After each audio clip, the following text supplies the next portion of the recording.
सबरी माता बड़ी महाभागवत। इनके प्रसंग को भक्तमाल जी में वर्णन किया कि ये जब ब्याह के योग्य हुई तो चूंकि सबर जाति से प्रकट हुई इसलिए इनको संबोधन में शबरी कहा गया। इनका ब्याह जब तय हुआ, ब्याह के उत्सव की तिथि आई तो सैकड़ों हजारों की संख्या में वन्य पशु लाए गए थे वध करने के लिए, क्योंकि स्वागत वन में रहने वाले इन लोग मांस का ही, खरगोश, हिरन, कुछ बड़े बड़े पक्षी आदि ऐसे सब बंधे हुए थे। सबरी जी ने पूछा घर वालों से कि ये इनका वध करके इनके मांस से स्वागत करेंगे बरातियों का। बहुत रोना आया सबरी जी को। मेरे ब्याह के कारण हजारों पशुओं की, पक्षियों की हत्या होगी, मतलब मैं इसका कारण बनूंगी। शाम हुई, जब रात्रि हुई तो उन सब पशुओं को मुक्त कर दिया दुलार कर, जाओ, जीवन में मैं कभी ब्याह ही नहीं करूंगी। अगर मेरे ब्याह के समय इतने पशुओं की हत्या होगी, पक्षियों की, मैं जीवन में कभी ब्याह नहीं करूंगी। सब पशु पक्षियों को छोड़ दिया। जो ही उन पशु पक्षियों के बंधन काट रही थी वो रस्सियां, वो ऐसी कृपा दृष्टि से देख रहे थे मानो वो कह रहे थे तुम मेरा बंधन काट दिया तो जाओ, मैं तुम्हारा बंधन मुक्त करने के लिए भगवान से प्रार्थना करता हूं कि अब तुम्हें कोई कर्म बंधन, जन्म मृत्यु का बंधन न प्राप्त हो। तुमने हमारी रक्षा की, भगवान तुम्हारी सदा रक्षा करें, तुम्हारे कर्म बंधन कट जाएं क्योंकि हमारे बंधन काट दिए। सबरी जी के हृदय में उन पशु पक्षियों को छोड़ने के बाद एक वैराग्य हुआ कि अगर मैं घर में रहूंगी तो फिर ब्याह की व्यवस्था यही सब करेंगे, भाग चलूं। रात्रि में ही भाग पड़े। शबरी का महान पुण्य उदय हो गया, भाग निकली। बड़ा भाग्यशाली वही है जो संसार से भाग पड़े भगवान की तरफ। सबरी जी विचार किया किसी भी गांव में जाएंगी तो पकड़ी जाएंगी और ये लीला फिर होगी, इसलिए वन में चलती हैं। और एकांत वन में रहने का अभ्यास था ही। सबरी जी भागकर इसी वन में आए। अब यहां विचार किया कि वन में भगवान की अगर भजन वृत्ति प्राप्त करनी है तो संतों की कृपा होनी चाहिए।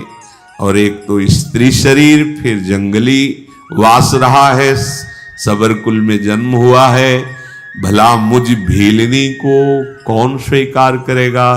और बिना संत सेवा के भगवंत कृपा होती नहीं, तो छुप के संत सेवा करें, ये महामहिम बात। वो हृदय में दैन्यता थी कि मैं अधम शरीर है, कोई संत सेवा स्वीकार करेगा नहीं, और सेवा किए बिना भगवत कृपा मिलती नहीं है। इसलिए वो रात के आखिरी पहर में उठते और देखा कि सेवा के लिए जब ऋषि हवन करते हैं तो उनको लकड़ियों की आवश्यकता होती है, रसोई अमनिया करते हैं तो लकड़ियों की। तो दिन में लकड़ियां चुपचाप जंगल से बिनती और रात में छोटे छोटे गट्ठर करके ऋषियों के आश्रम में रख आती। और जहां से ऋषि सरोवर में आकर स्नान करते वो मार्ग सोहनी लगा देती, कंकड़ कांटे आदि बीन कर अलग कर देती। अब सब ऋषियों को लगा कोई संतों को सुख देने वाला कौन है जो ऐसी सेवा करता है। प्रातः काल सरोवर में आने जाने वाले को एकदम स्वच्छ मार्ग, एकदम कौन है ऐसा करता है। सब ऋषि प्रातः काल जब स्नान करने जाते तो सोचते, पर वो तो रात्रि में सेवा करके चली जाती एकांत में। ये कौन ऐसा है जो बड़ा भारी सुख प्रदान कर रहा है। देखो भगवान की कृपा से सेवा में रुचि होती है। सबरी जी ऐसे संत सेवा करने लगी। अब मन में उनके बहुत दैन्यता थी कि अगर किसी की दृष्टि पड़ गई तब तो उनको बड़ा दुख होगा कि अधम और ऐसा उसके हाथ की लकड़ी बीनी हुई है। बहुत उनके हृदय में ये बड़ी कृपा, ये जो अहंकार भरा होता है, मैं अमुक श्रेष्ठ कुल का, मैं ये मैं भगवान को पसंद नहीं है। जिसके हृदय में सहज दैन्यता है, तूने योग्य भी नहीं है। मतंग जी ने विचार किया कि ये कौन है जो आकर के हमारे चोरी कर रहा है। चोरी का तात्पर्य होता है भजन चुराना। ये आप साधारण न समझे, जैसे संत सेवा आप 2 फूल भी ऐसे डाले ना, ये फ्री नहीं, इसका हिसाब होता है। आप ऐसे किए ना, इसका भी हिसाब है, बहुत हिसाब है। किसके लिए कर रहे हो, किस निमित्त से कर रहे हो, वो सर्वदर्शी प्रभु देख रहा है। मतंग जी बड़े असंग महात्मा थे, पर बहुत ही हृदय में भगवान के प्रति प्रेम था।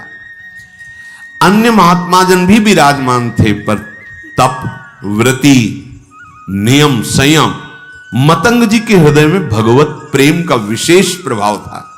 मतंग ऋषि जी के मन में एक दिन बहुत दृढ़ निश्चय हुआ, ये कौन चोर है जो सेवा करके भी छुप जाता है, और हम सब ऋषियों का भजन आनंद।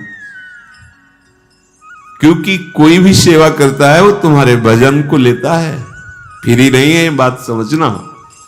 ऐसा ना समझो कि आप जो पहन रहे, खा रहे, पी रहे, देख रहे, सुन रहे, सारा हिसाब है, इसलिए विरक्त को रात दिन भजन करना है। हम जिसकी रोटी खाते हैं उसको भी भजन देते हैं, जो प्रणाम करता है उसको भी भजन देना है। और वैसे ही सबका सर्व मंगल करने का स्वरूप होता है संत महापुरुषों का। मतंग ऋषि बड़े ही मतंग थे प्रभु के अनुराग में, परम विरक्त, भक्ति रसानंद से परिपूर्ण।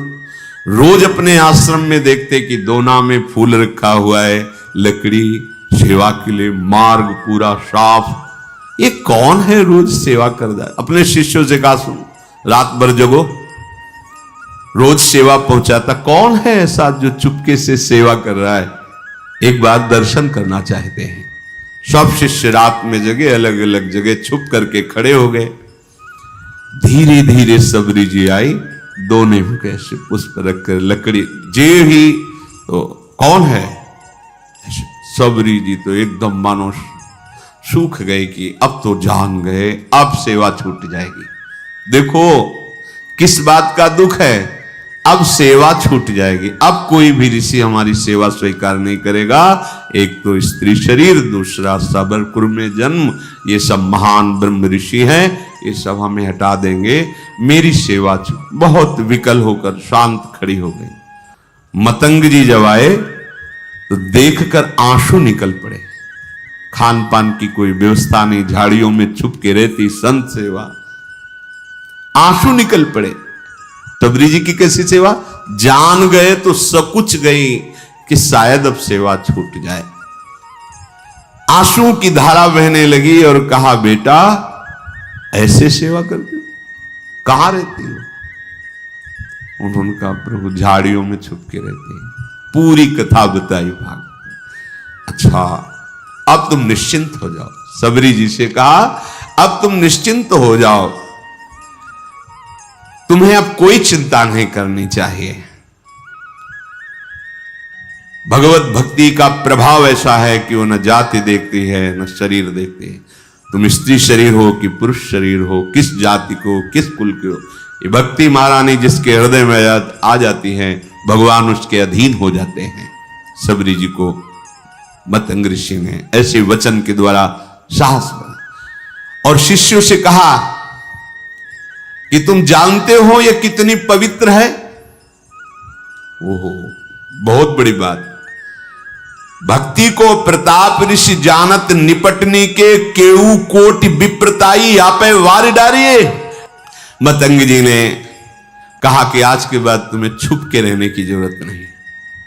आश्रम में ही एक पर्ण कुटी सबरी, इसमें तुम विराजमान हो।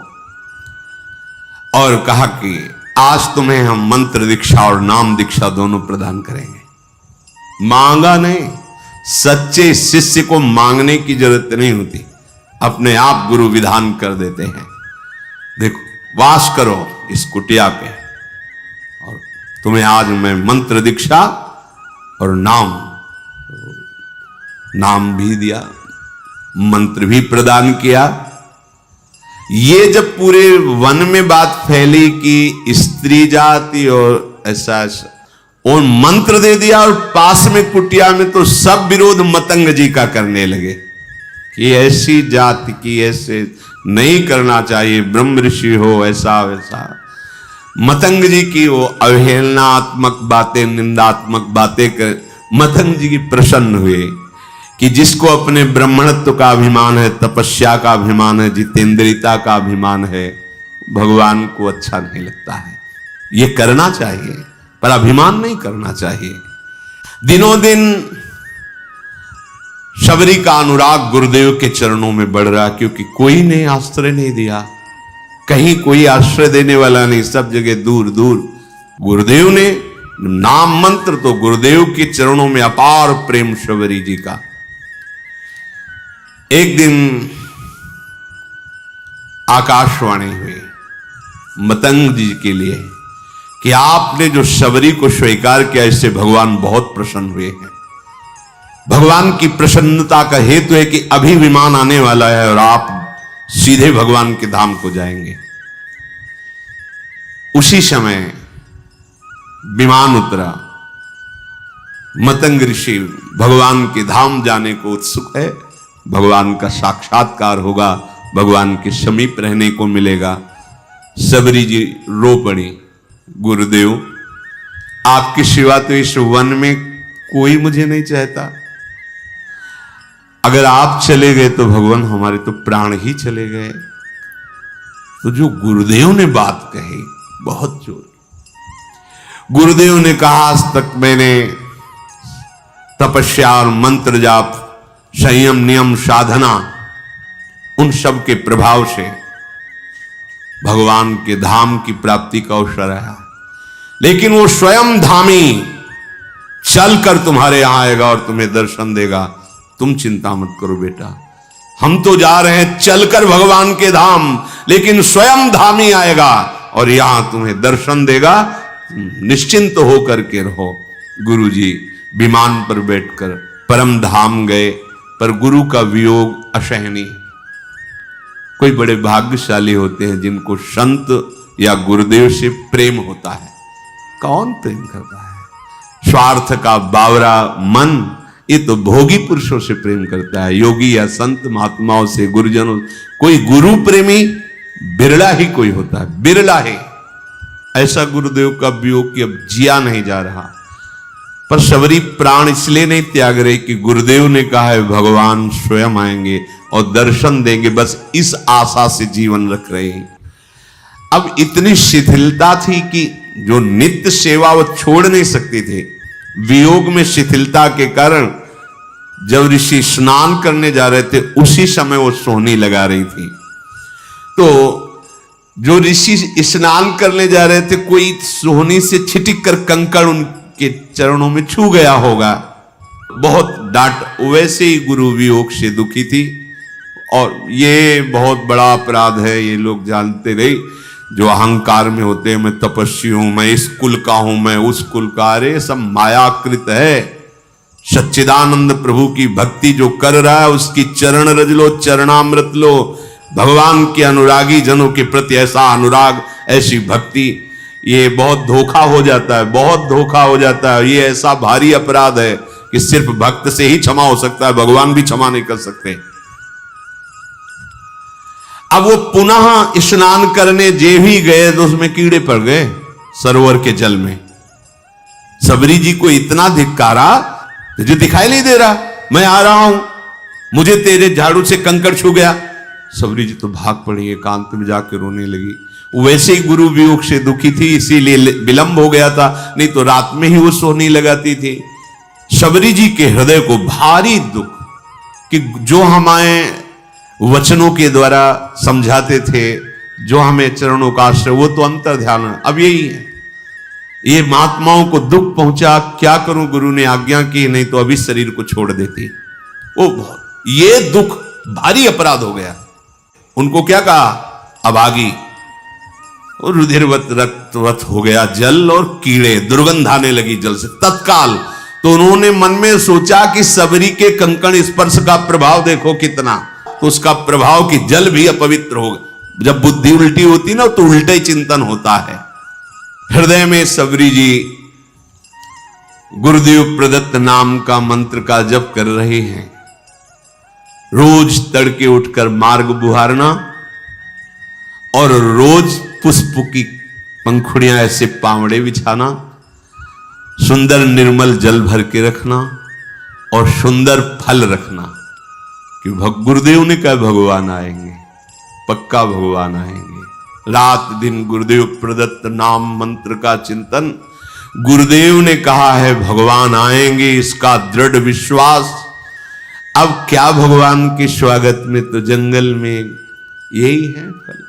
तो सुंदर सुंदर बेर के जो वृक्ष थे उनसे ऐसे बेर लेती, पहले चखती, चखने के बाद वहां मीठे है तो उस बेर तो झूठे तो हो ही गए ना। चखने के बाद हाथ थोड़ी प्रक्षालन, जंगल है ये थोड़ी क्या कहा है कि हाथ में कमंडल धोना। ऐसा नहीं कि खा खा के बेर रखती थी, उस वृक्ष की मीठे हैं कि मेरे प्रभु को खट्टे न लगे, तो ऐसे देखा हाँ मीठे, फेंक दिए और नए फल लेकर के उनको ऐसे रखते। इसीलिए कहा गया है कि जूठे बेर। वैसे भी शास्त्रीय पद्धति में सबसे पहले भगवान को भोग लगा और प्रेम पद्धति में सबसे पहले अपने को पाना है। आप पहले पा लिए तो भोग लगाने लायक नहीं, लेकिन ये प्रेम है, उल्टा मार्ग है। यहां ये ज्ञान हमें नहीं था।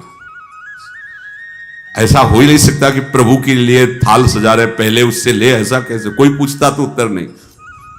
ये तो इसी प्रेम नगरी का एक है, जिसके भी हृदय में जहां भी प्रेम, ये प्रेम का प्रभाव और स्वभाव है। मानसी गंगा में दंडोती परिक्रमा जब गुरुदेव के साथ लग रही थी गिरिराज महाराज की, तो मानसी गंगा में तो वहां एक सहतूत बेच रहा था, सहतूत में से तो श्री जी को भोग लगाने के लिए प्रक्षालन किया, बीन बीन के सही रखे। महाराज जी ने कहा थोड़े लो और पाओ, बताओ कैसे। हमको महाराज जी पहले श्री जी को भोग। बोले हमारे यहाँ पहले श्री जी नहीं, पहले तुम पा के बताओ कैसे, खट्टे अधिक खट्टे तो नहीं। वो देख लो महाराज। बोले जब हम कह रहे थे तुम पावला, हिम्मत नहीं पड़ रही थी कि श्री जी के पवा के बिना के पाया। कहा मीठे। बोले जाओ हाथ धो, आचमन करो, अब भोग लगाओ। उस दिन से समझ में आया कि हमारी लाडली जी को पहले हम चखेंगे फिर भोग लगाएंगे कि वो ठीक है कि नहीं है। तो शबरी जी भी ऐसे, ये बेर पेड़ का कहीं खट्टा तो नहीं है, बाकट तो नहीं है, तो उससे पहले चखती और फिर वो बेर दोने में लेके फिर प्रभु के रोज और रोज बस पावड़े बिछाए, फल रखे और बैठ गई। सुबह से शाम प्रभु आएंगे। गुरुदेव ने कहा प्रभु बहुत दिन बीत गए पर अश्रद्धा नहीं हुई गुरु वाक्य पे। नहीं, गुरुदेव ने कहा प्रभु आएंगे। मार्ग में जाए रहे लोचन बिछाए को, नेत्र लगाए। गुरुदेव ने कहा है भगवान ऐसे ही बहुत दिन बीते मग जोहत, तो आ गए औचक सो मिटे सब सो गए। दूर से देखो भगवान आ रहे हैं, छुप गई। अभी तक तो इंतजार कर रही थी, जब देखा भगवान आ रहे तो छुप गई। मैं नीच अधम उनके सामने कैसे जाऊंगी, कैसे उनकी सेवा करूंगी। जो ऋषि कुछ दैन्य थे जिनको सबरी जी की भक्ति प्रिय लगती थी, उनसे भगवान पूछ लिए कि सबरी माता का आश्रम कहां है सबरी माता। इतना पूछ के निहाल कर दिया, गए किसी के आश्रम नहीं। और जिनको अहंकार था तो वो सोच रहे थे, सुना तो था ही भगवान वनवास में आ रहे, तो उनको था कि भगवान आएंगे, हमारी दंडवत करेंगे, फिर आसन में हम उनको बैठाल कर स्तुति संस्कृत से करेंगे। वो बैठे ही रहे घर में, चख करके उसकी परीक्षा करके फिर दोने पे रखती थी। और राघव अर्थात भगवान श्री राम बड़े स्वाद बखान करके सबरी के वो जूठे फल खाए। भगवान पूछ लेते सबरी मां किधर है, कहां विराजमान है। वो अपने को निहाल मानते, जिनसे भगवान पूछ लेते कहां है सबरी, किधर है सबरी रहती है। ऋषि प्रभु यही मार्ग है, ये जो पावड़े बिछे सबरी जी ने बिछा, आगे जो मतंग ऋषि का आश्रम वहां सबरी जी विराजते हैं। तो भगवान कहते जैसे सबरी जी के लिए एक पल समय करोड़ों कल्प के समान व्यतीत हो रहा है, ऐसे राम जी के लिए किधर है? मैं अपने कब भर नेत्र सबरी जी के दर्शन करूं। उधर सबरी जी जो सो वही भगवान सो। मतंग ऋषि के आश्रम में आए और जो शिष्य जन खड़े थे, कहां है सबरी जी, कहां भाग्यवान सबरी जी, मेरे नेत्र तरस रहे उनके दर्शन के लिए।